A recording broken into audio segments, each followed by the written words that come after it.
تلنگانہ کی گورنر تملسائی سندرا راجن نے آج نلگنڈا کا کیا دورہ، شیر بنگلو میں سنتوش ماتا مندر کا بھی کیا افتتاح۔ اس کے علاوہ لکڑی کا پل میں Telangana state electricity regulatory commission کی عمارت کی تعمیر کا بھی رکھا سنگ بنیاد۔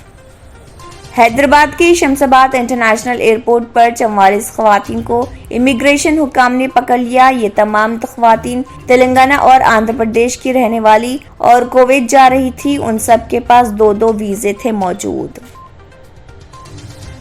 وزیر صحت ہریش راؤ نے نظام انسٹی ٹیوٹ آف میڈیکل سائنسز میں غریبوں کو بہتر اور عصری علاج کی فراہمی کے لیے 154 کروڑ سے عصری آلات اور انفراسٹرکچر کی فراہمی کا کیا اعلان۔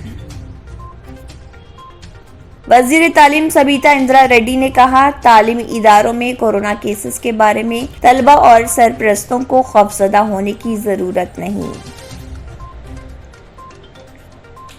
تلنگانہ ہائی کورٹ نے وظیفے پر سبکدوش عہدیداروں کے تقرر اور انہیں بھاری تنخواہوں کی ادائیگی پر chief secretary finance minister, special chief secretary محکمہ فائنانس اور director general Marri Chenna Reddy human resources development انسٹی ٹیوٹ کو نوٹس جاری کرتے ہوئے مارچ 2022 تک جواب داخل کرنے کی دی ہدایت۔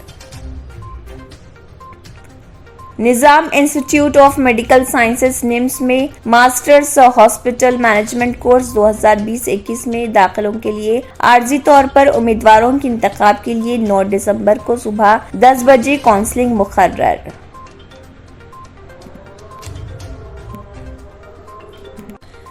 کورونا سے فوت ہونے والے صحافیوں کے ارکان خاندان کو فی کس 2 لاکھ روپے کی امداد کا ریاستی حکومت نے کیا اعلان۔ عثمانیہ یونیورسٹی شعبہ فاصلاتی تعلیم کی جانب سے چند کورسوں میں داخلے کے لیے درخواستیں طلب کی جا رہی۔ شیخ پیٹ میں فلائی اوور کا کام قریب الختم ہونے کے ساتھ شہر کے مغربی حصے میں انفراسٹرکچر میں جلد ہی ایک اور اضافہ ہوگا۔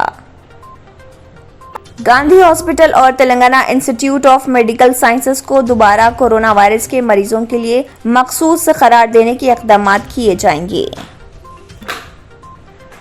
اگر آپ نے ہمارے چینل کو ابھی تک سبسکرائب نہیں کیا ہے تو یہاں پر ریڈ کلر کا سبسکرائب بٹن دکھ رہا ہے، اسے کلک کریں اور ہمارے چینل کو سبسکرائب کیجیے اور ساتھ ہی ساتھ بیل آئیکن کو بھی کلک کیجیے، جس سے آپ کو تازہ اپڈیٹ ملتی رہے۔